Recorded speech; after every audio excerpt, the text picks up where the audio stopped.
Vamos ver se ele já vai passar ali. Olá, bem-vindos. Tudo bem? A paz a todos. Já estamos aqui agora ao vivo para mais uma live. Agora a parte 2. A parte 2 da nossa live sobre o arrebatamento. Estamos aqui de novo com o Alexandre José e o Alexandre Torres, né? Começamos a primeira live lá falando sobre as posições sobre o arrebatamento, né? Pré, meso e pós. Hoje vamos falar de texto que não falamos na semana anterior, no outra live. Torres, contigo aí. Então, pessoal, boa noite, né, para quem já está assistindo aquela live, quem vai assistir mais futuramente.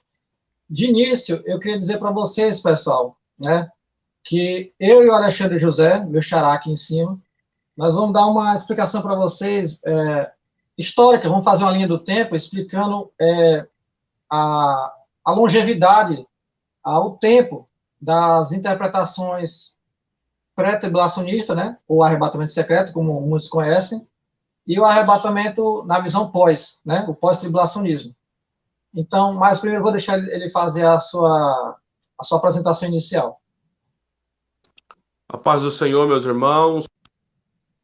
Sou grato a Deus por essa oportunidade, mais uma oportunidade aí com o nosso pastor Jean, do canal Escatologia, Princípio do Fim, e também o nosso amigo aí, Alexandre Torres, né, meu xará, está nos concedendo aí mais essa oportunidade de podermos estar falando das coisas relacionadas ao tempo do fim, né, dando aí continuidade à primeira live que fizemos, e vamos estar esclarecendo algumas coisas aí, que certamente será de grande valia para a sua vida. Eu creio nisso. Amém. Maravilha. Torres já tem aí algum texto já para a gente começar? Já separou alguma coisa? Sei que sempre separa os textos aí de início. Como eu falei, né? Eu vou fazer a seguinte pergunta para o Alexandre José, para aqueles que estão aqui na live, para quem vai ver mais futuramente, que é o seguinte: nós aqui, nós três, nós não somos contra a visão do arrebatamento. Todos nós defendemos que vai ter um arrebatamento. Só que existem três formas principais de se interpretar: o arrebatamento pré-tribulacionista, o arrebatamento mesotribulacionista, que é uma visão menos conhecida, que a gente vai tentar explicar aqui na live também, e a visão pós-tribulacionista, ou seja, a igreja vai ser arrebatada antes da grande tribulação, pré. A igreja vai ser arrebatada no meio da grande tribulação, meso. A igreja vai ser arrebatada depois da grande tribulação, pós-tribulacionismo. Então, é isso. Então, a minha pergunta para o José é o seguinte, para ele fazer aqui, né, uma explicação na linha do tempo.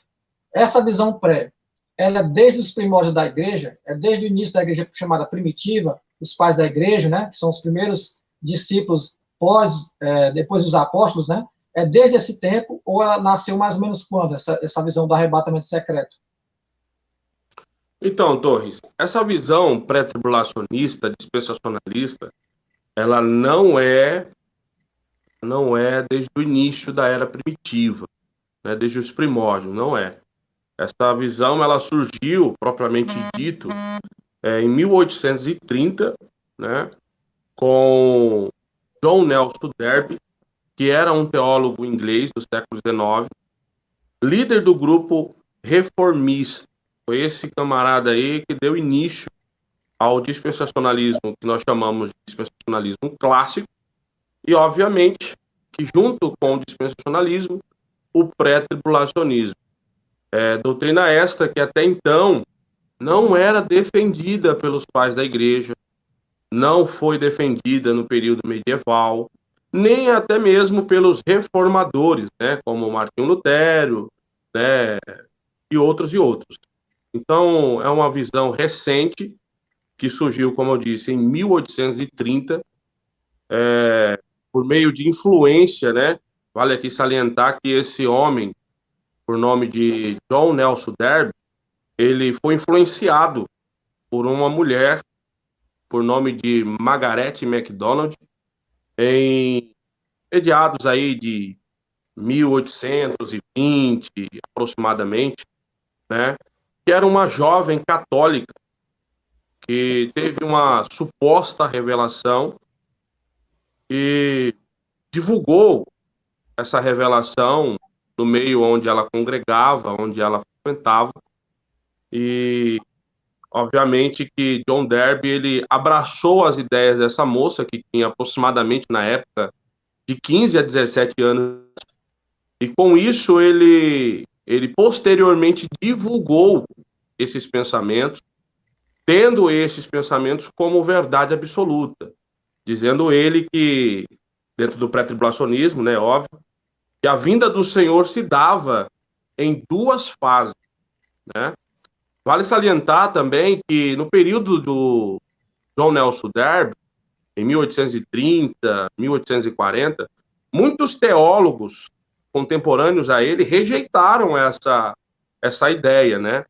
A saber, Charles Spurgeon, né? A saber, George Miller, a saber, Samuel Trigenes e outros, né? O Samuel, por exemplo, o Trigenes, né?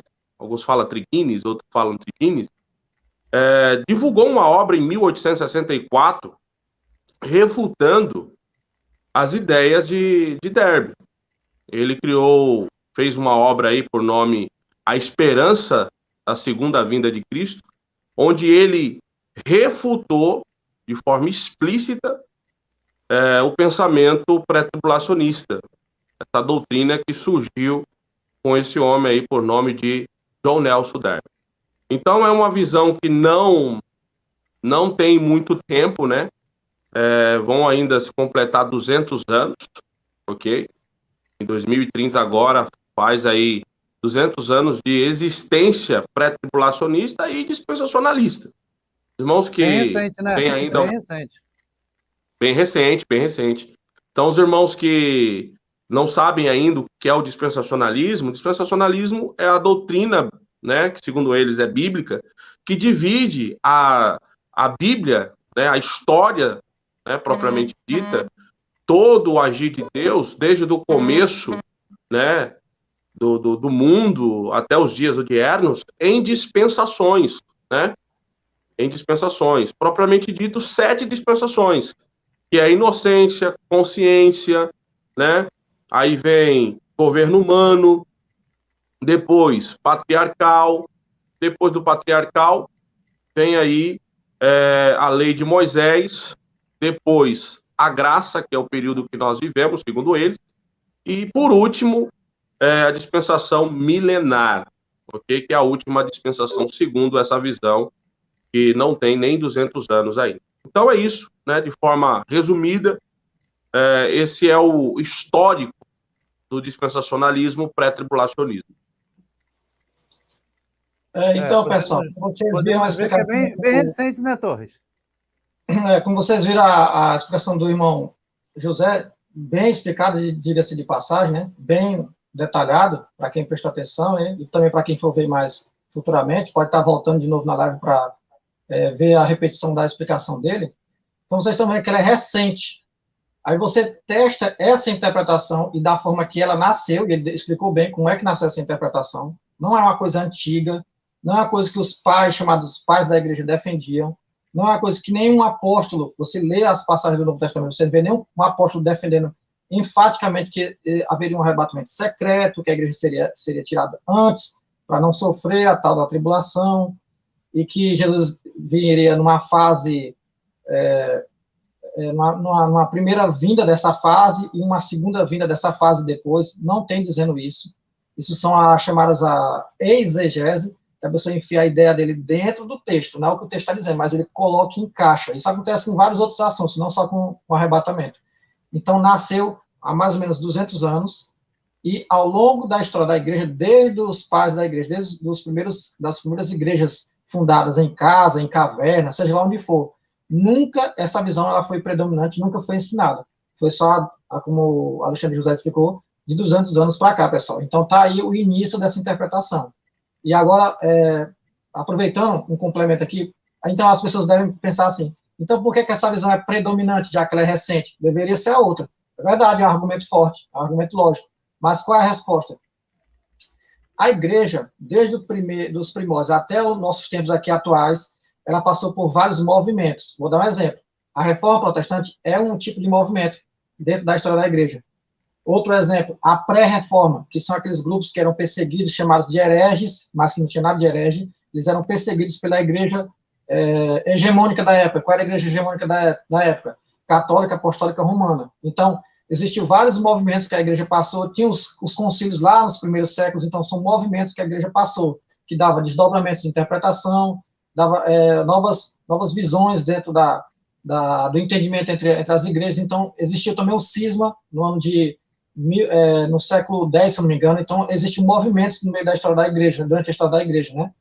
Então, houve um movimento ligado ao movimento carismático, vamos dizer assim. Depois desse movimento carismático, né, que o pessoal começou a se voltar os olhos para a questão dos dons, né, que os reformados tinham deixado de lado. Então, após esse movimento, começou-se a surgir muitas igrejas se espalhando no mundo todo. Aí isso coincidiu com a época do tal do movimento evangelístico. Aí vocês vão lembrar de quem? De John Wesley e de outros. Então, nessa época, começou a se espalhar muito o evangelho. E muitas igrejas começaram a ser fundadas em tudo que era lugar, em tudo que era cidade. Aí, nessa época, era perto desse movimento também, dessa visão. Então, as igrejas foram sendo fundadas debaixo dessa visão, vocês estão entendendo? Debaixo dessa visão, e começaram a absorver essa ideia. Mas não era a ideia predominante na época. A predominante na época era a visão pós, que era o que existia desde o início, até aquele período lá que começou esse movimento com essa visão. Então, essa é a explicação histórica para vocês. Se o irmão já quiser fazer algum complemento, fica à vontade. Na verdade, é só uma palavrinha para finalizar esse ponto aqui. Quem que não vai querer abraçar uma ideia dessa? De que a gente não vai passar pela grande tribulação? Qualquer um. Até eu gostaria que isso fosse verdade. Porém, a gente não deve impor a nossa verdade e vontade à Bíblia.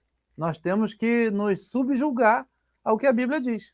Não o que alguém falou quase 1.800 anos depois, né, do Evangelho ser propagado aqui na Terra, vem alguém com mais de 1.800 anos depois e quer dizer outra coisa diferente. Só que essa outra coisa diferente agrada, né? Agrada a gente. Quem que não quer realmente ter uma verdade para si de que não vai passar pela grande tribulação? Qualquer um, né? Mas, infelizmente, não é assim. E vale aqui salientar, o pastor Jean e o Torres, que, só pegando um gancho no que o Torres disse aí, essa doutrina ela foi difundida do século XIX para cá, graças também a um camarada, né, que abraçou as ideias de John Nelson Darby, que foi o famoso Scofield, né?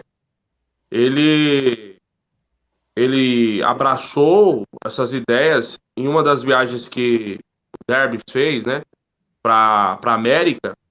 Diga-se de passagem, foram 6 viagens na América. John Darby, ele viajou muito para a América, e na América ele começou a propagar esses ensinamentos de Margaret MacDonald, que teve a revelação, segundo ela, de que o Senhor voltava em 2 fases na segunda vinda. Isto é, a primeira fase secretamente e a outra fase visivelmente, né? A secretamente para buscar a igreja de forma silenciosa, como ladrão e etc. E a segunda fase de forma visível, onde todo olho, conforme diz Apocalipse capítulo 1, versículo número 17, né, se não me falha a memória, verá, né? E segundo esse pensamento, a igreja será levada para o céu e tal, ficará lá nas bodas do Cordeiro e etc. Mas voltando aqui para o John Darby e o Scofield, John Darby, em uma de suas viagens, né, à América, teve o contato com esse camarada, com essa pessoa, e abraçou as suas ideias, e que era uma pessoa de renome, né? Foi um dos discípulos de Darby. E esse discípulo dele, né, mais conhecido como Scofield, ele propagou esses ensinamentos, né, por meio de notas de rodapé de uma Bíblia muito conhecida, né, a chamada Bíblia de Scofield, que surgiu em meados do século XIX para o século XX, né, e ganhou proporções aí sem precedentes, ok? Então foi a causadora do dispensacionalismo e do pré-tribulacionismo aí ganhar proporções elevadas por todas as regiões, principalmente na América e depois, né, em outras regiões também, a par da América, como no Brasil, em outros e outros lugares. Então, hoje, majoritariamente, o pensamento dispensacionalista, pré-tribulacionista, é o maior que existe, realmente, né? Por quê? Porque, como disse o Torres aí, esse pensamento foi abraçado pelos carismáticos, né?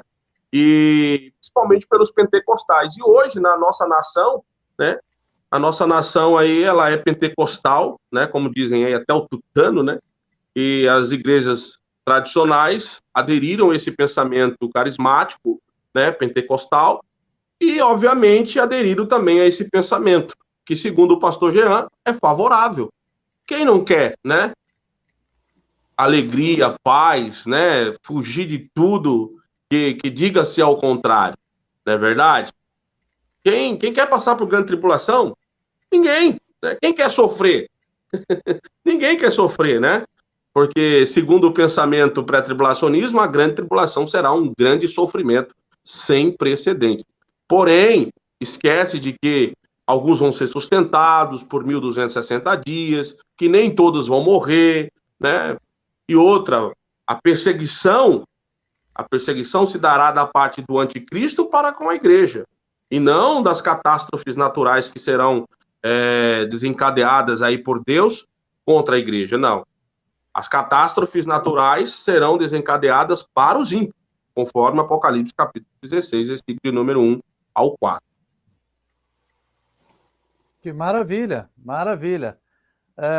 Eu tenho aqui um texto aqui em 2 Tessalonicenses, capítulo 1, partindo só do versículo 6, vai nos dizer assim: se de fato é justo diante de Deus que dê em paga tribulação aos que vos atribulam, e a vós que sois atribulados, descanso conosco, quando se manifestar o Senhor Jesus desde o céu com os anjos do seu poder.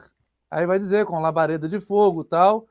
E o versículo 10 diz: quando vier para ser glorificado nos seus santos e para se fazer admirável naquele dia em todos os que creem, porquanto o nosso testemunho foi crido entre vós. Então, o dia do descanso, que segundo esse texto aqui, é no dia da volta de Jesus. O nosso descanso é no dia que Jesus voltar, que é o dia que ele vai dar a paga ao que nos atribulam. Ele vai se vingar daqueles que nos atribulam. Se você hoje pode entender que você está sendo atribulado, tal como o texto aqui está dizendo, eu acho que está muito enganado. Porque a tribulação que esse texto está se referindo aqui é a grande tribulação. Não é uma tribulação de você passar e alguém, sei lá, alguém não falar com você, você não conseguir pagar suas contas, alguém fazer você perder o emprego. Não é esse tipo de tribulaçãozinha. É uma grande tribulação que o texto está se referindo. Então, por causa da grande tribulação, é que nós estaremos passando por situações difíceis que Jesus, quando vier, vai nos dar descanso dessas tribulações, dando paga àqueles que nos atribulam e nos dando descanso dali em diante, porque, por enquanto, estamos na palavra de que no mundo teremos aflições. Pós a glorificação, aí tudo muda. Torres, é contigo. Sobre esse texto, irmão, já acho que está bem explicado por ti. No caso, eu já queria passar para os outros assuntos, pode ser? Vamos embora. Ganhar tempo. Dá bala aí. Pois é. Eu vou ler a passagem que é o seguinte. Eu vou ler 3 passagens que elas estão em sincronia no sentido de estarem falando do mesmo assunto, né? Em passagem diferente. Porque a gente vai encaixar esses 3 textos e vocês vão entender onde a gente quer chegar. Porque é o seguinte, se eu fosse fazer a pergunta aqui, a pergunta seria: quem vem com Cristo na volta dele? São os anjos? É a igreja? E se é os anjos, ou a igreja, aí tem aquele detalhe, né? Ele vai estar vindo buscar secretamente a igreja 7 anos antes, que a tribulação seria, né? Segundo essa visão, seria os 7 anos, então ele estaria buscando a igreja, arrebataria secretamente. Aí passaria que 7 anos lá no céu.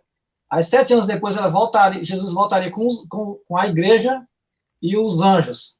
Então, segundo essa visão pré-tribulacionista, seria isso. Quem estaria vindo era Jesus com a igreja e os anjos. Só que, para nós que não interpretamos assim, que interpretamos que a igreja vai passar pela grande tribulação, é só no final que ela vai ser arrebatada, porque a transformação dos corpos e a ressurreição é só no mesmo, vai acontecer uma vez só, né?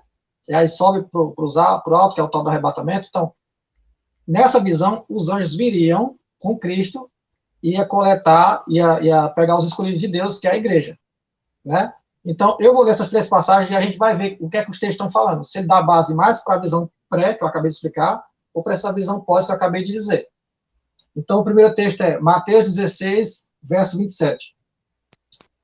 Porque o Filho do Homem virá na glória de seu Pai, com os seus anjos, e então dará a cada um segundo as suas obras. Beleza, que está dizendo que é com os anjos. Só que em que momento?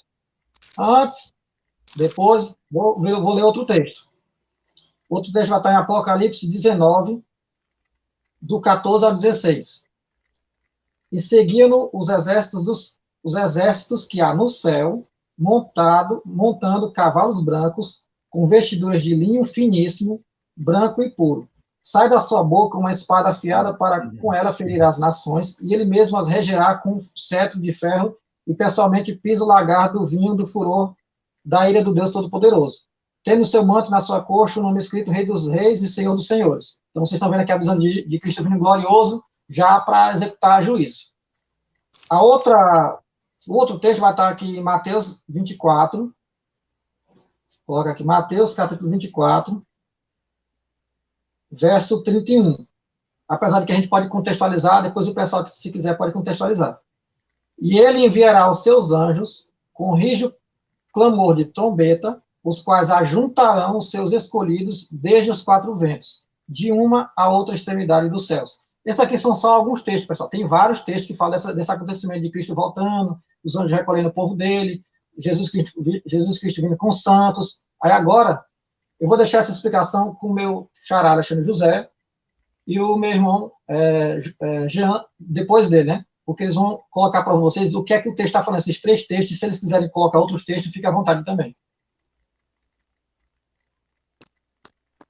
Torres, o capítulo 16 aí de Mateus aí, o verso que você citou aí, que fala que o Senhor virá com os seus anjos, é claro que está apontando ali para a vinda do Senhor Jesus, né?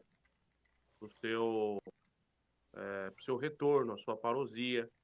E é óbvio que ele vem com os anjos, né? Conforme você lê o texto aí, Apocalipse 19, a partir do versículo 14, fala que seguia um grande exército do céu. Quem é esse exército do céu? É anjos ou a igreja? Vale salientar que a igreja não é o exército do céu, até porque a igreja não é do céu, ok? Tem que ficar claro, né? E como que eu sei disso? No Salmos de número 24, versos de número 10, diz assim, ó: quem é o Rei da Glória? O Senhor dos Exércitos. Ele é o Rei da Glória, verso de número 10. Então, quem é o Rei da Glória? É o Senhor dos Exércitos. Que exército é esse? São os anjos, né? Lá em Jó fala que o Senhor criou o exército dos céus, né? Que são os anjos. Com o sopro de sua boca, os formou num único momento. Então, quem é esse exército? São os anjos. Então, em Apocalipse 19, que é o texto que mostra ali o Senhor vindo, né, na sua segunda vinda, não na segunda fase da segunda vinda, porque isso aí é balela, isso é malabarismo, né, cambalhota teológica. Nós vemos ali os anjos vindo com o Senhor. Para quê? Para buscar, né, os santos. Aí, muitos podem perguntar assim, né? Então, é os anjos que vão fazer o arrebatamento? Sim, porque lá em Mateus capítulo de número 13, quando o Senhor fala do joio e do trigo, quem que faz a colheita? Quem é que faz a colheita? Não é os anjos? É os anjos que faz a colheita. Então, quem vem com o Senhor, nesses textos que foram apresentados aí pelo Alexandre Torres, são os anjos, ok? Os tantos aí são os anjos que virá com o Senhor, como exército do céu. Por isso que eles vêm montados em cavalos brancos com o Senhor Jesus. Amém, maravilha. Complementando rapidamente aqui, uma tipologia disso a gente vê lá em Ló. Quem que foi lá tirar Ló, lá de Sodoma e Gomorra, antes que caísse todo o tormento sobre a cidade? Os anjos. Os anjos que foram lá, inclusive falaram, enquanto eu não tirar vocês daqui, não pode cair a destruição sobre a cidade. E a Bíblia vai dizer que no dia que Ló saiu, a destruição caiu. A destruição não caiu. Ló não saiu 7 dias antes da destruição cair. Ló saiu arrastado pelos anjos. Ló devia estar procurando algumas... a escritura da casa, não sei se estava procurando o celular, eu não sei se Ló estava procurando as coisas dele lá, pessoais, relógio, não sei, só sei que o anjo se aborreceu com Ló e falou, vambora, Ló. Agarrou ele como fazendo uma tipificação do arrebatamento, que é tirar com força. Então tirou ele da cidade e logo assim caiu a destruição sobre a cidade, no mesmo dia. Então, pessoal, como vocês viram a explicação do meu xará Alexandre José e do meu irmão Jean Jorge, vocês viram que eles deixaram bem claro, né? Esse momento do tal arrebatamento, que a palavra no grego é arpazo, o sentido é tomado com força, né? Você vê que os escolhidos vão ser recolhidos. Se a gente for na linha de interpretação do pré-tribulacionismo, ou seja, do arrebatamento secreto, que dizem que a igreja foi arrebatada 7 anos antes, quem são esses escolhidos que vão ser recolhidos depois pelos anjos? Porque os escolhidos de Deus é um povo só, seleto. Não tem etapas, não tem divisão desse povo. Não, esse povo aqui vai na frente, que eles são mais preciosos do que aqueles. Aqueles vão depois daqueles outros que foram primeiro. Esses aqui são menos crentes que aqueles outros. Esse aqui não pode sofrer, só aquele ali. Gente, isso é estranho. Então, os escolhidos vão ser recolhidos pelos anjos. Então, isso acontece num momento, que é o momento que é a reunião de todos os santos. E quando é que acontece esse momento? Aí nós vamos para aquela primeira live, que nós explicamos sobre a questão do arrebato, da transformação dos corpos, que é num momento, e a gente explicou o texto, que coincide o quê? A transformação dos corpos de quem ressuscita, ou seja, todo mundo que está até hoje, e o Alexandre José explicou isso na explicação dele na primeira live, que todos os santos do Antigo Testamento aguardam o aperfeiçoamento, que é o corpo glorificado. Então, eles não vão alcançar aquilo enquanto a gente não alcançar também, ou seja, vão alcançar junto. Então, eles vão ser ressuscitados, e a gente não vai passar na frente deles. Eles vão ser ressuscitados. Ao mesmo tempo que eles forem ressuscitados, a gente é transformado junto aqui na Terra, e aí a gente sobe para o alto. Aí você pega esse texto aqui. Quem que vai recolher a gente para o alto? Os anjos. Que recolhe os escolhidos de Deus. Quem? Todos esses escolhidos, o povo santo, o corpo místico de Cristo, esse grande mistério, esse povo que está no projeto, dentro da mente e no coração de Deus, desde o início de tudo. Antes do Éden, antes da criação dos céus, Deus sempre teve esse projeto em mente, desse corpo de Cristo. Então, esse povo vai se reunir, vai ser glorificado e vai subir ao alto pelos anjos, recolhido pelos anjos. Então, é isso que o texto está tratando.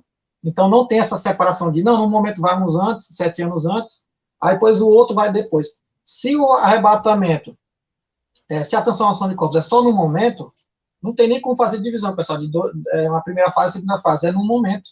Porque se teve a primeira transformação antes da grande tribulação, ou seja, 7 anos antes, para o arrebatamento secreto, não sobrou mais tempo, nem arrebatamento, nem transformação de corpos para quem ficou depois. Então, os anjos não buscaram ninguém depois, porque já buscou quem estava sendo transformado e glorificado. Não sobrou mais transformação. Então, eu acho, para mim, aqui, o texto ficou bom, o posicionamento dos textos. Se eles quiserem complementar mais alguma coisa, fica à vontade, vocês dois. Não, por mim está tudo bem. Eu vejo aqui agora Mateus 24, para a gente ir passando para os próximos textos.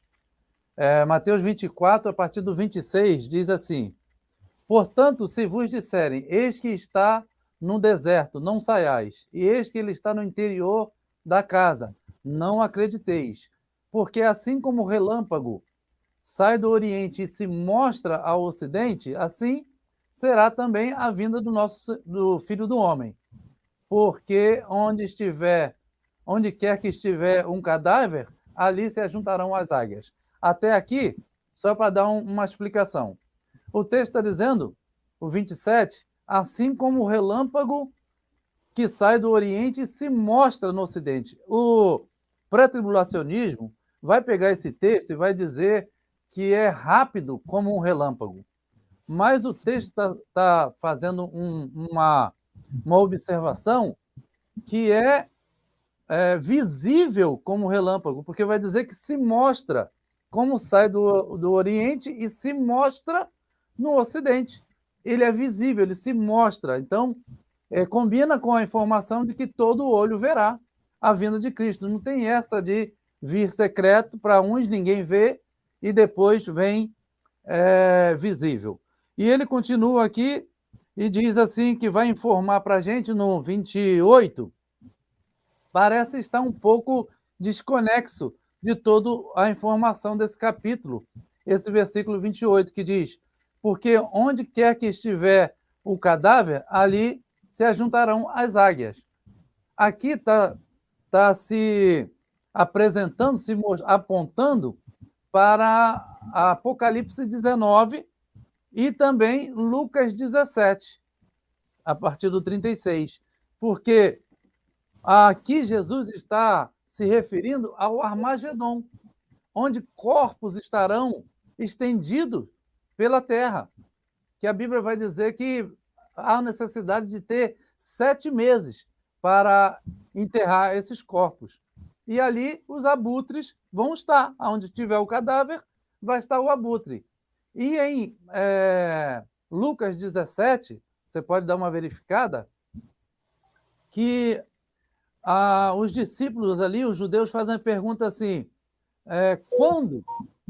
quando, Senhor, que vai acontecer isso? A vinda dele, né? Quando? Aí Jesus, ele responde o quando, mas responde o onde. Ele tanto responde quando, mas também responde o onde. Porque ele vai dizer que é no Armagedon e ao final da grande tribulação.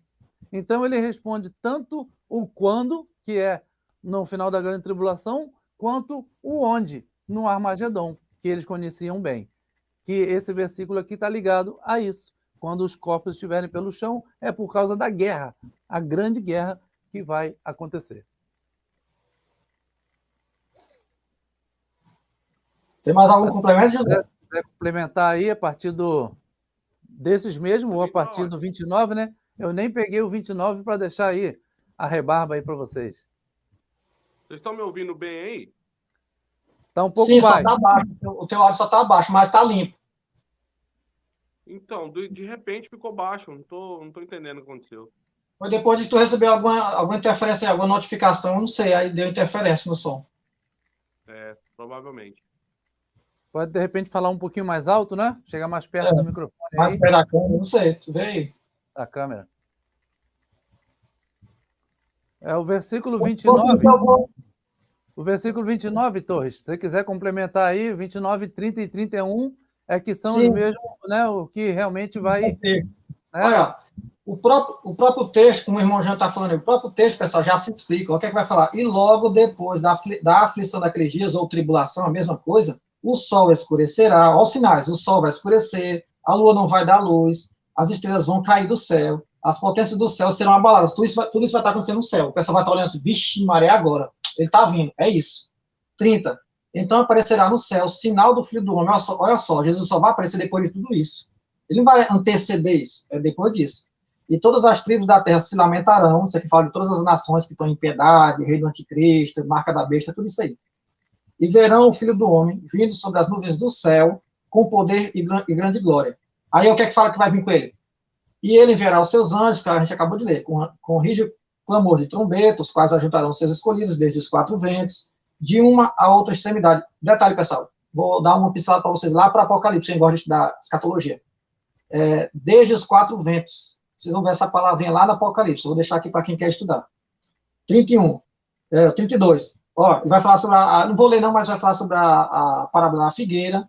E quando ele está falando da parábola da figueira aqui, pessoal, tem gente que interpreta que é Israel. Está totalmente errada essa interpretação. Você vai ver que Jesus está comparando os sinais do céu com a figueira. Assim, quando cai as folhas da figueira e tal, você sabe que está próximo o verão. Pois a mesma coisa, quando você vê acontecendo esses sinais no céu, você está vendo que está próxima à vinda do Filho do Homem. É isso que Jesus está falando. Esse é o contexto, essa é a interpretação. Claro que vai ter quem discorde, mas essa é a interpretação. Então, eu acho que o próprio texto já se explica, e aqui eu fecho o assunto, mas se eles quiserem dar algum complemento, fiquem à vontade. Não, tá ótimo, Torre. Muito bom. Dentro aí do texto de Apocalipse 6, né? Nós vemos uma conexão assim muito José, grande com rapidinho, se Mateus você puder 24, falar só um pouquinho mais alto, principalmente José, quando... mais próximo da câmera, se você puder aí, vai ficar um pouco mais alto o áudio. Então, o texto de Apocalipse 6, ele está muito conectado, né, com Mateus 24, propriamente dito. Principalmente os versículos 29 ali, do 29 ao 31, quando Jesus fala, né, que após a tribulação daqueles dias, aparecerá o sinal do Filho do Homem vindo sobre as nuvens do céu, com poder e muita glória, né, e muita glória. E nós vemos que alguns acontecimentos ali que se dá no capítulo 24, eles estão em acordo, conectados com o Apocalipse 6, a partir do versículo 16 ali a seguir, que é uma referência também de Joel, capítulo 2, a partir do versículo 29, né? Quando Joel começa a falar ali dos acontecimentos relacionados ao tempo do fim. Ele fala primeiramente da chuva temporã, né? E ele depois vai falar da chuva seródia, né? Que é aquela chuva que há de cair, que nós entendemos como um segundo agir do Espírito Santo de forma mais intensa, né? Como foi nos dias, nos primeiros dias da igreja aqui na Terra, como no dia de Pentecoste.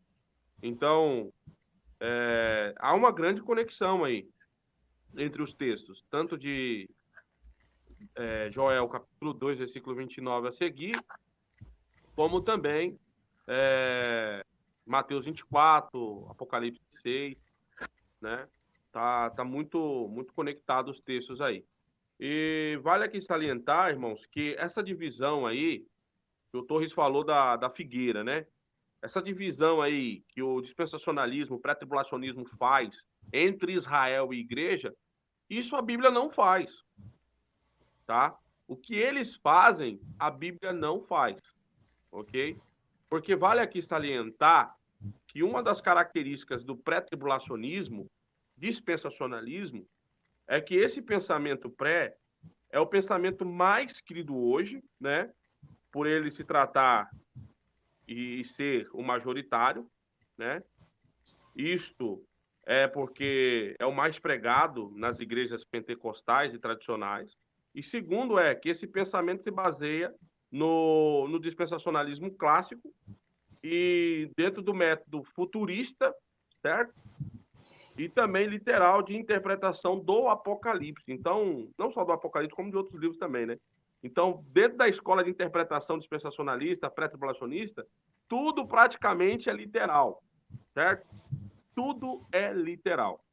E dentro de um dos pontos predominantes do pré-tribulacionismo é fazer essa distinção entre Israel e igreja. Para eles existe essa tricotomia aí, né? Essa divisória aí entre Israel e igreja. Isto é, Israel é uma tratativa salvífica de Deus com eles, né? E a igreja só entra porque Israel rejeitou, de fato, o Messias. Caso contrário, né, parece que a igreja não entraria em nenhum momento, né? Se caso Israel, obviamente, tivesse aceitado o Messias. Eu fico imaginando a gente, né? Os gentios, se os judeus tivessem aceitado, né, o Cristo, nós estaríamos perdidos, né? Mas ainda bem que eles rejeitaram, né, o Torre? Porque senão nós estávamos perdidos. Então existe essa diferença, né, entre Israel e igreja para o dispensacionalismo, mas a Bíblia não faz isso, ok? A Bíblia não faz isso. É tão verdade, irmãos, que tem um texto lá de Amós, capítulo 9, que o próprio pastor da igreja de Jerusalém, dentro do primeiro século, Tiago, que era o meu irmão do Senhor Jesus, ele interpreta o texto que era destinado única e exclusivamente para os judeus, para os israelitas, para a igreja. Olha que interessante. Ele pega profecias que foram ditas para Israel e aplica para a igreja. Então, assim, não tem diferença, né? Israel e igreja é uma coisa só, ok, irmão? Isto é, casa de Judá, casa de Efraim, é uma única coisa só. Os dois estão unidos em Cristo. Evangelho é o seguinte, a gente tem que correr com o tempo, porque a live já está com 45 minutos.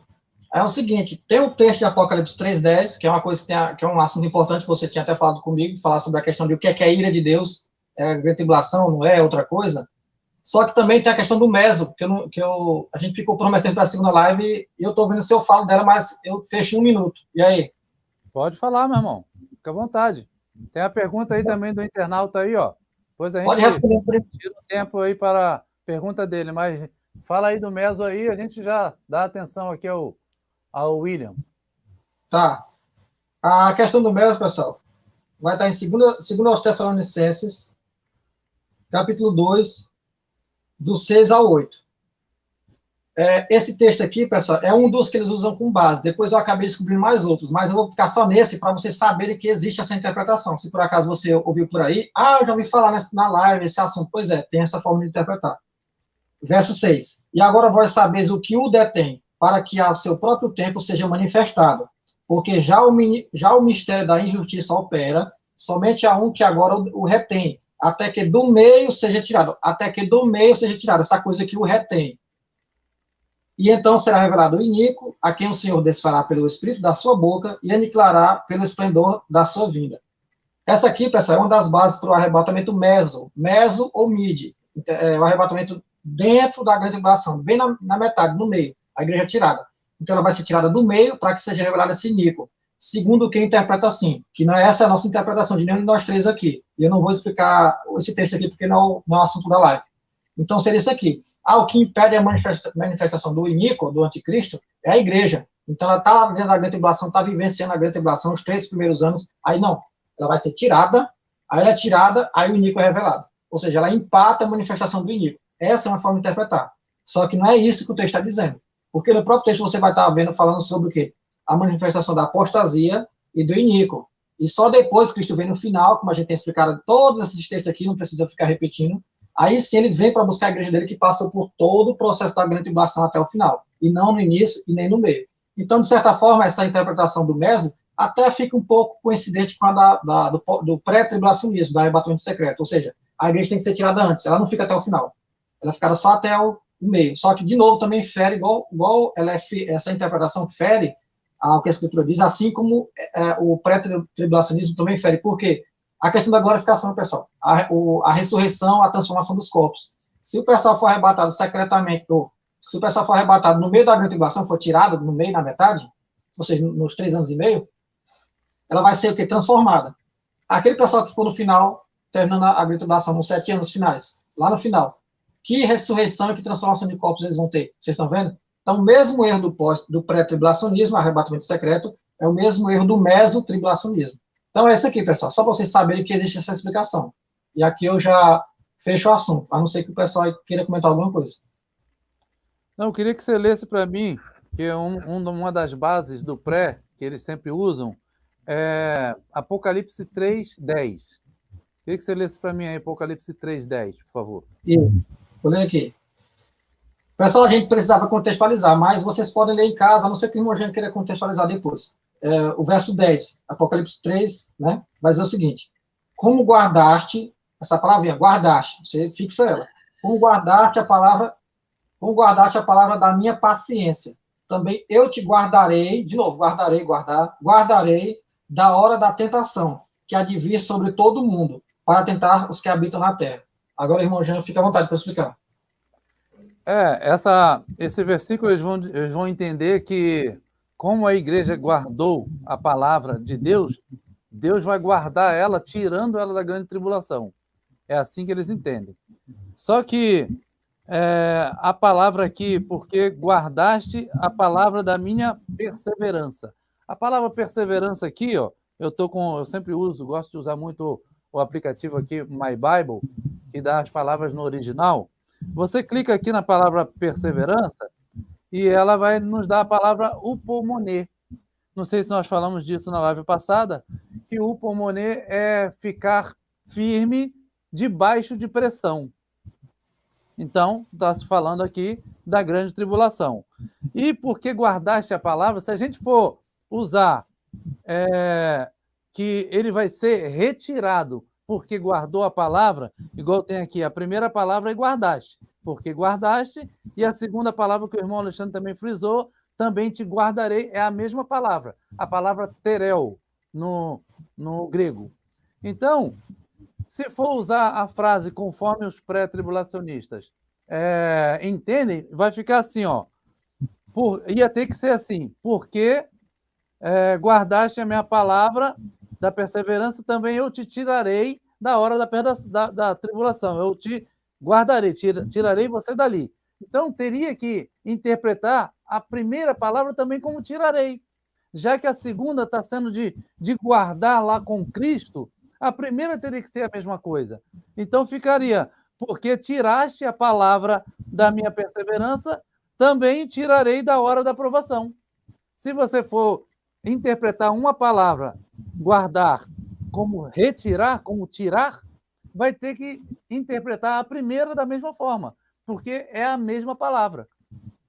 Então, aqui é guardaste, porque você guardou a palavra, eu vou guardar você. Vocês lembram do povo no Egito? O povo foi preciso Deus tirar eles do Egito para guardá-los das pragas? Não foi. Deus guardou aquele povo das suas pragas, eles estando no Egito. Aqui, a palavra de Deus vai dizer que da ira do Senhor nós estamos livres, porque é outro texto até que me lembrei agora, de 1 Tessalonicenses 1:10, que a igreja não foi destinada para a ira. Claro que não, porque a ira ali não é a grande tribulação. Essa é a grande confusão que o pré-tribulacionismo faz, dizendo que Deus não nos destinou para a ira, eles interpretam, Deus não nos destinou para a grande tribulação. Mas a palavra ira ali é a palavra org, ou orge, no grego. É uma ira que o Senhor Deus vai derramar sobre os ímpios. Se ler o contexto de 1 Tessalonicenses 1:10 e 5, versículo 9, está se falando ali da ira de Deus caindo sobre os ímpios, não sobre a igreja mesmo. Mas não quer dizer que a igreja não vai estar ali. Quer dizer que vai estar guardada, tal como Apocalipse 3:10 está mencionando. Existem duas palavras no grego para a palavra ira no português. Uma delas é org, a outra é tumos. Uma é a ira do Senhor, em definitivo, como uma ira de um juiz, um magistrado, e a outra é a ira que até Satanás tem sobre nós, mas não tem poder de nos jogar no lago de fogo. É uma ira que eu posso ter contra algum irmão ou você contra outro irmão, mas essa ira que temos aqui humanamente falando não tem poder de lançar ninguém no lago de fogo, mas a ira org, sim, porque é a ira do Senhor Deus. Pode falar, José, se quiser. Perfeito, perfeito. Eu só aprendo aqui com os mestres. Oh, meu Deus. É interessante Apocalipse 3:10, porque nós temos ali a palavra tereio, né? E a preposição ek. Tereio ek. Isso significa o quê? Guardar dentro ou guardar fora? Né? Necessariamente é guardar dentro, né? Não tem como guardar fora. Isso não existe. É algo ilógico, ok? É tão verdade isso que as mesmas palavras trabalhadas aqui no contexto de Apocalipse 3, versículo número 10, por João, são as mesmas que João vai utilizar lá em João capítulo 17, na oração sacerdotal de Jesus. É as mesmas preposições, terei o ek, ok? Então, assim, se vocês fizerem uma conexão aí do texto de Apocalipse 3:10 com a oração sacerdotal de Jesus lá em João, capítulo 17, lembrando que o livro de Apocalipse e o Evangelho de João foram escritos pela mesma pessoa, ok? Pelo apóstolo João. É a mesma escrita, é o mesmo grego, ok? Então, ele usa também lá terei o ek para se referir ao guardar dentro. É tão verdade que Jesus fala o que lá? Peço que os não tire do mundo, mas que os guarde, que os livre de todo mal no mundo, dentro do mundo. Da mesma forma, é Apocalipse 3:10. É guardar da hora da tentação, que há de vir sobre todo mundo, mas estando no mundo, não fora do mundo. Ok? Então é isso. De forma resumindo aí, o pastor Jean acabou, exterminou os pré-tribulacionistas.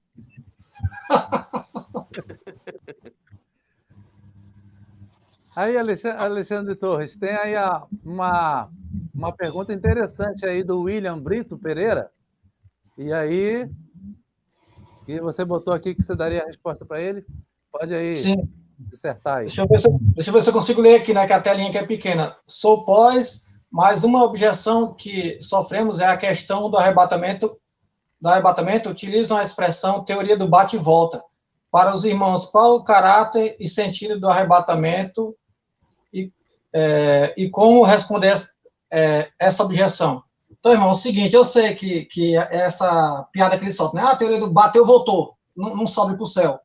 Mas aí esse pessoal tem que contextualizar todos os outros assuntos da Bíblia, que vai falar, por exemplo, sobre o reino de Cristo, o reino milenar, o reino prometido a Cristo, que vai estar formando, que vai se tornar uma realidade visível ainda, né? Apesar de que nós já somos a manifestação desse reino, né? Somos filhos do reino, a nós foi destinado como adotados, né? Adotados como sendo a semelhança de Cristo. Então, esse reino ainda vai tomar uma visão visível, né? Um reino estabelecido. Então, como é que você responderia esse pessoal à teoria de bate e volta? A gente tem que lembrar que Cristo, aonde foi prometido um reino para Cristo? Nos céus ou na terra?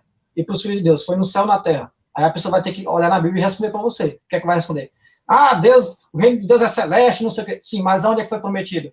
Aonde que Adão foi formado? Nos céus ou na terra? Onde era o Éden? O que era aquilo ali? Que figuras representavam Adão e Eva? E Paulo vai trabalhar essas figuras para quem tem um mínimo de entendimento de tipologia, o que significava Adão e Eva. Ali é Cristo, a igreja. E aquele Éden, ele era o quê? Aquele jardim, aquele paraíso. Que era uma coisa mística. Eu até conversei com o irmão Jean sobre isso mais cedo. Aquele jardim, para quem não sabe, é místico. Aquele ele foi plantado. Ele não brotou da terra, não. Ele foi plantado e ele foi brotando e foi nascendo as árvores, e a árvore do bem, do conhecimento do bem e do mal, e da árvore da vida. Então, eu estou falando do Éden para vocês entenderem que ali era uma tipologia do reino. Então, o reino é aqui na terra. Cristo se encarnou para quê? Para ganhar a condição humana de ser o rei dessa terra. Que é a dignidade real de dizer, esse reino foi prometido a mim, lá na questão de Eva, da condenação, que dela nasceria o descendente que pisaria na cabeça da serpente. Então, esse descendente só poderia ser carnal, humano, e Cristo se fez humano para formar o reino nessa terra, e não no céu. Ele não vai reinar no céu, com a igreja no céu, vai reinar na terra, sobre as nações, e você vê isso lá nas profecias de Daniel. Eu vou deixar eu poderia falar mais coisas, mas vou deixar o complemento com meus dois colegas aqui. Isso aí que eu vejo é o seguinte, a Bíblia é clara em dizer que o reino de Jesus será aqui na terra, porque existe aí o pré-tribulacionismo que fala que quando seremos arrebatados para o céu, mas a palavra é para os ares, nas nuvens, encontrar com Jesus nos ares. Jesus vem nas nuvens, né? E nós nos encontraremos com ele lá nas nuvens. Aí, agora é o ponto. Inclusive, já fazendo um merchan aqui, eu tenho um texto, um estudo no nosso canal Escatologia que fala, e depois das nuvens, né? O que vai acontecer depois que estiver nas nuvens? É mais ou menos assim o título. Que nós desceremos, porque vai até as nuvens, para das nuvens o Senhor, eu entendo que pode ser ali que vai se cumprir Romanos 16:20, que vai dizer para a gente, e o Deus de paz esmagará em breve Satanás debaixo de vossos pés. Pode ser que nós estejamos no alto, enquanto Deus, Jesus, vem para a terra para tomar o reino da mão do inimigo. E nós, como noiva, estamos aguardando, porque em Isaías 63, Jesus diz: ninguém esteve comigo, eu somente na minha ira guerreei. Ninguém houve comigo. O meu furor me impulsionou. A ira do Senhor impulsionou ele a destruir os inimigos. Então ele pisa e o sangue dele salpica nas vestes dele. E a noiva está aguardando para as bodas, para ela ser legitimada para reinar sobre as nações. Porque ela só sendo uma esposa já legitimada, casada, tudo certinho, que ela terá autoridade para reinar junto com o seu noivo com cetro de ferro. E o cetro de ferro não pode ser para a própria noiva, para a própria igreja. Igreja glorificada não precisa de cetro de ferro para reinar, para ser regida. Então, ali são as nações, onde? No céu? Não, na terra. Exatamente. Essa pergunta aí do William aí é muito interessante, né? Como responder essa teoria do bate e volta, né? Os pré-tribulacionistas, eles gostam de brincar com os pós-tribulacionistas, dizendo assim, é a teoria do ping-pong, né? Mas, assim, se for ver bem, analisar, até eles, né, vão ter que responder essa pergunta também, porque eles vão e voltam. E aí? A diferença é que no intervalo de 7 anos, né, pastor? De 7 anos, né? Mas eles vão, eles sobem, depois eles descem. É o bate e volta. Vai lá, conhece o céu um pouquinho, né, por 7 anos, depois volta com Cristo para reinar com ele aqui por 1000 anos. Então, a teoria do bate e volta, irmão William, respondendo a sua pergunta aí, é tanto para pré, quanto para meso, quanto para pós-tribulacionista. Então, não tem como, né? Agora, é como disse o pastor Jean aí, existe um propósito, né? Eu, particularmente, eu vejo que quando Cristo ele nos arrebatar, né, e a palavra arrebatar significa tirar, né, tomar, né, que vem do hebraico lacar, foi transliterada pela Septuaginta como harpazo, né, que é a mesma coisa, arrancar, pegar, tomar, não com violência no sentido assim secretamente ou invisivelmente, porque você toma algo, por mais que esteja de forma abrupta, né, é algo que pode ser visível, ok? E não invisível. Se eu tomar algo da mão do Torres, ele vai ver eu tomando, por mais que seja rápido, mas ele vai ver eu tomando. Isso é óbvio, tá? Questão de gramática normativa. Então, quando o Senhor ele nos arrebatar, ele tem um propósito de nos levar até as nuvens, para ali, como disse o nosso pastor Jean, dar o juízo sobre os ímpios. Isso é óbvio, né? Dentro de uma consumação. Porque lá em Apocalipse capítulo 11, é interessante esse texto. Versículo 17 diz que as nações se iraram. Olha aí. As nações se iraram, chegou, porém, a palavra ali chegou vem do grego eshomai, está dentro do presente indicativo, a tua ira e o tempo determinado de se julgar os mortos. Então, as nações vão se irar e o Senhor certamente irá julgar elas ali, ok? Dentro de um contexto de derramar a sua ira numa consumação, conforme nós podemos ver lá em Apocalipse 16, ok? E também eu vejo que quando o Senhor nos arrebata e nós nos encontramos com Ele nos ares, e tem um propósito ali. O propósito é mostrar, evidenciar para todas as pessoas do mundo que a igreja sempre foi e sempre será a sua noiva. Entende? O seu povo. É uma questão de proclamar, né, a realeza da noiva. E isso está intrinsecamente linkado com os Salmos de número 45. Olha que interessante. Que fala lá da rainha, né? A rainha será trazida até o noivo, né? E as damas, que são as convidadas, né? Verão a realeza da noiva, né, verão o esplendor da noiva juntamente com o seu noivo. Então é para isso, ok? Depois que o Senhor tomar o reino, ele desce. Aí se cumpre lá Apocalipse 11:15, que diz: os reinos do mundo passaram a ser de nosso Senhor e do seu Cristo. Pronto, é isso. Amém. Que maravilha. Sobre um bate-pronto aí rapidinho, também tem a versão de que passa 7 anos, lá, desce para cá para o milênio, depois sobe para a eternidade. Não tem essa ainda, né? Tem mais uma subida ainda depois, que eles dizem. Então, é meio bem complicado. Eu lembrei de um texto aqui sobre a questão lá que nós estávamos falando sobre a ira futura. Tem um texto que eu acho que é João Batista, que diz para os fariseus assim: quem vos ensinou a fugir da ira vindoura? Acho que é João Batista, que ou é Jesus que fala para os fariseus, acho que é João Batista.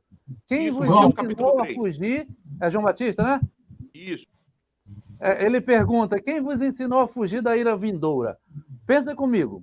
Se ira vindoura, na cabeça de João Batista e daqueles fariseus, era a grande tribulação, como eles fugiriam se eles nem veriam a grande tribulação? Porque eles eram daquela época lá de 2000 anos atrás. A grande tribulação ainda nem aconteceu para nós.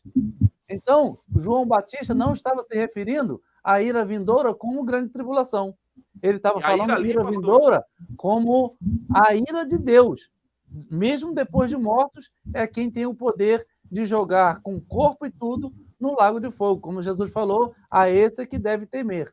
Então, ele estava se referindo ira vindoura como o lago de fogo, na verdade, ser jogado lá, e não a grande tribulação.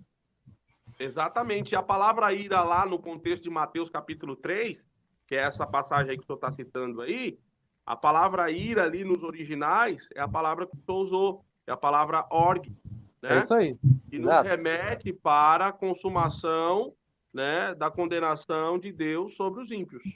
Exatamente. Então, e como alguém que não tem esse aplicativo ou acesso aos originais vai saber? Pelo contexto.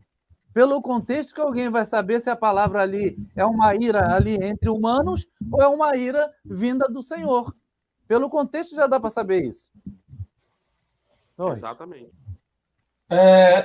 Irmão Jean, você acha que a gente ainda tem mais quanto tempo? Já está em 1 hora e 7 minutos, tem mais tempo para... 1 hora e 7, nossa, que rapidez. Que rapidez que passou. Que bom, né? Que bom que passou. Se você quiser comentar aí já para a gente ir finalizando, né? Porque 1 hora já é um tempo legal para que as pessoas depois possam assistir, né? Para não ficar enfadados. Se você quiser tiver algum texto, o William respondeu aqui, ó. O William respondeu aí olha lá, ok, irmãos, penso assim também. O que também penso é que antes do arrebatamento temos toque de trombeta para reunir, arrebatamento para uma batalha, no caso o Armagedon, e não subir para o céu. Maravilha, maravilha. Bom. O Andrew aqui está falando, pode ficar mais tempo. É legal, bom que o pessoal está gostando, né? Até às 21, que legal, que legal.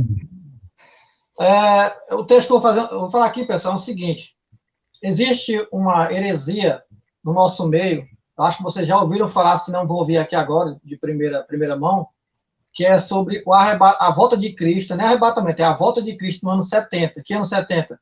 Lá do primeiro século, ou seja, lá na época da destruição do templo. Então, Cristo teria voltado ali.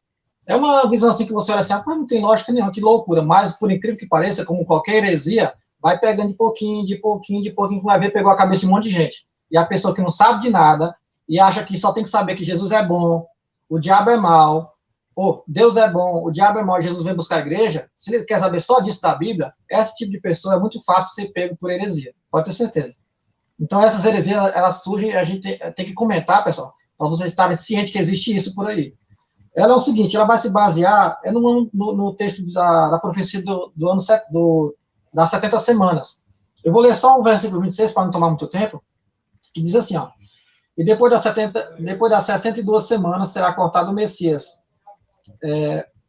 mas não para si mesmo. E o povo do príncipe que há de vir destruirá a cidade e o santuário. E o seu fim será como uma inundação, e até o fim haverá guerra, até o fim haverá guerra. Estão determinadas as assolações. Aqui, Daniel está concluindo as 70 semanas, que vai ser dividido em 62 semanas, né, o total, 62 inicial, aí mais 7 semanas, aliás, 7 semanas iniciais, mais 62, vai dar 69. Sobra só uma semana, que é os 70 anos proféticos. Então, essa última semana findaria lá, segundo essa interpretação, essa heresia, no ano 70, quando destruiu o templo, e ali Cristo voltou.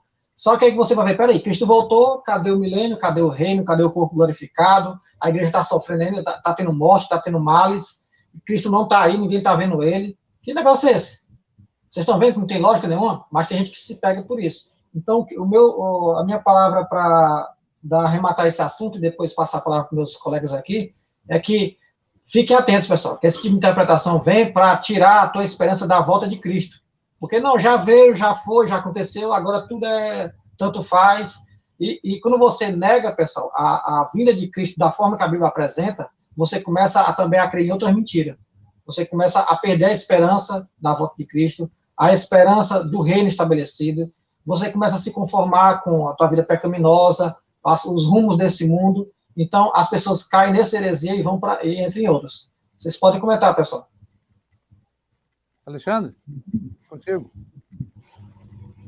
Não tem nem o que falar mais, né? Porque é isso aí que o Torres falou, né? A gente tem que tomar muito cuidado. Não é que nós, por exemplo, nós que somos pós-tribulacionistas, não acreditamos no arrebatamento, na vinda dos... Nós acreditamos sim, meus irmãos. Estamos esperando ela. Porém, nós acreditamos na palavra, né? A qual disse o salmista que o Senhor a exaltou acima do seu próprio nome. Sabe o que quer dizer? Que Deus tem mais... Olha que interessante. Deus se preocupa mais com a sua palavra do que com o seu próprio nome. E olha que o nome de Deus tem poder, hein? O nome do Senhor não deve ser falado nem em vão, né? Que era um dos preceitos do mandamento, né? Do decálogo lá de Êxodo, capítulo 20. Que dirá a sua palavra. Então nós gostamos, nós amamos a palavra de Deus. E nós entendemos ela, nós queremos, né, usufruir dos benefícios da palavra e do cumprimento dela. O Senhor disse que não passaria, né, os céus e a terra enquanto a sua palavra não fosse cumprida. Ok? Então, assim, não vai sair nada do que está escrito enquanto tudo não acontecer. Então, nós esperamos, sim, um arrebatamento, a vinda do Senhor, mas antes disso, algumas coisas têm que acontecer. Então, assim, vale aqui salientar, falando por mim também, creio que meus companheiros aqui pensam da mesma forma, nós acreditamos no arrebatamento, nós acreditamos na vinda. Quando nós falamos que somos pós-tribulacionistas, é porque nós vemos dessa forma, né? Pelos ensinamentos do Senhor Jesus nos evangelhos, tanto sinóticos como não sinóticos, os ensinamentos dos apóstolos, né? Quanto o apóstolo Paulo, como os outros apóstolos também ensinaram acerca disso, 1 de Pedro, 2 de Pedro, João falou sobre isso e outros. Os pais da igreja, principalmente, né? Que foram aqueles que deram seguimento aos ensinos dos apóstolos. Então, nós nos baseamos nessas coisas, nessas palavras. E é por isso que nós falamos desses assuntos com muita propriedade, né? Acreditando de forma veemente que é dessa forma. E que o pré-tribulacionismo não é uma doutrina que está baseada nas Escrituras, porque é uma doutrina que isola muito o contexto, né? Do seu texto, do seu contexto, melhor dizendo, e é uma doutrina que carece de fundamentos, porque é a teologia do recorte, né, do retalho, e isso, irmão, nós temos que tomar muito cuidado.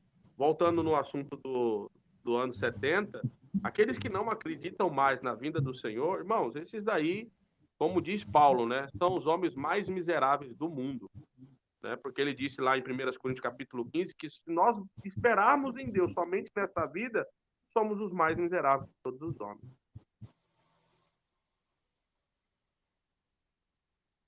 Pode falar, pastor Jean.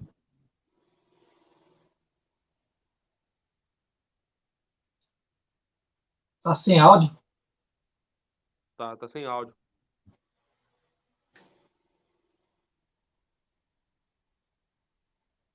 Tá sem o áudio.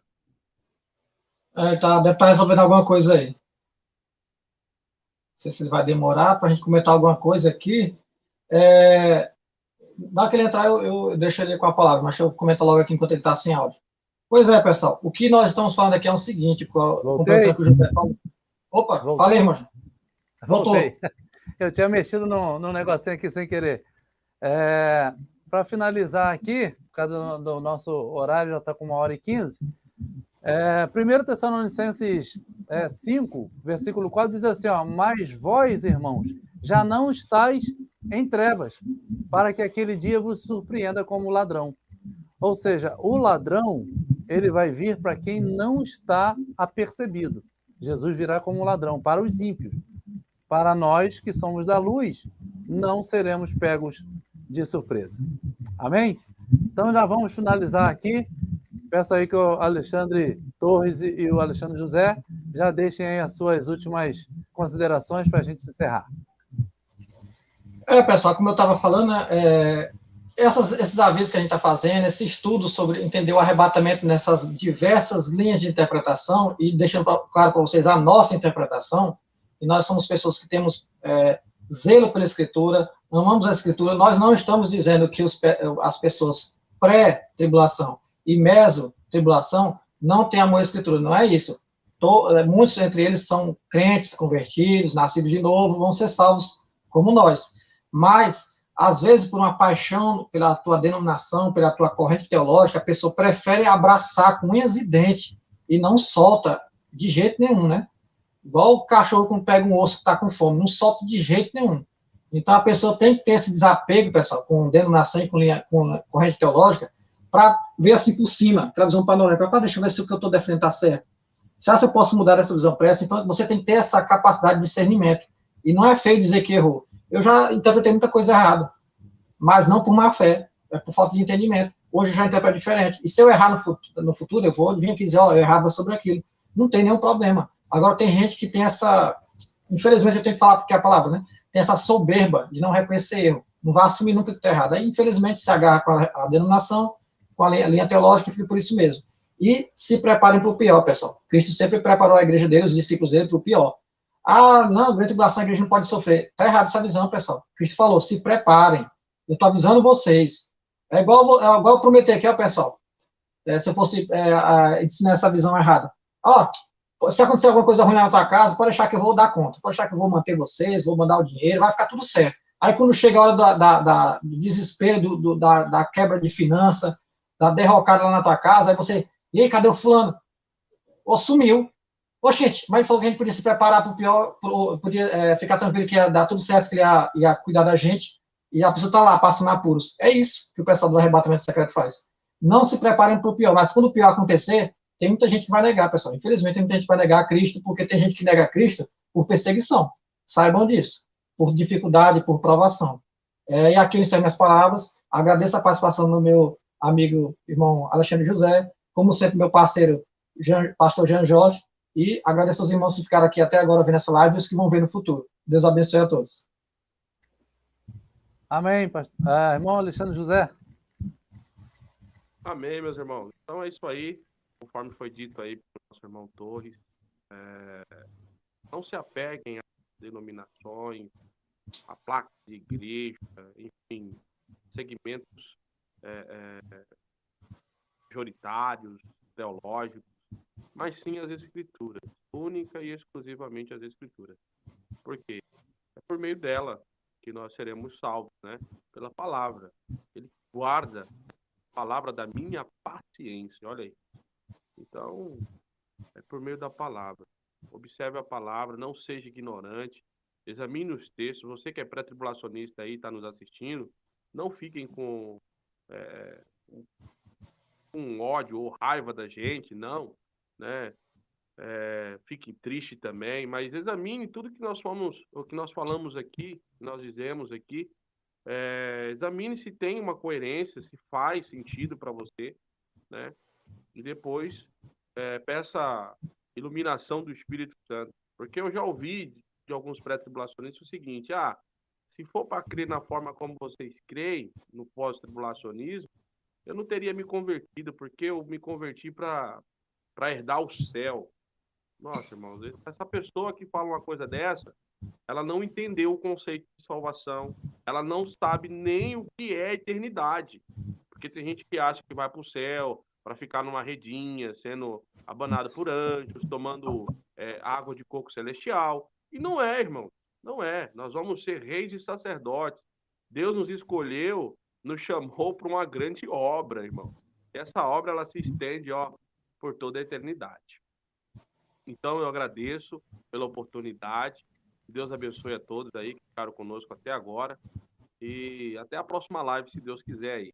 Deus abençoe a todos. Amém, que maravilha. Bom, obrigado a todos que ficaram aqui até esse momento, uma live maravilhosa. Espero que tenha ficado claro para você aí, né, conforme a palavra do Senhor.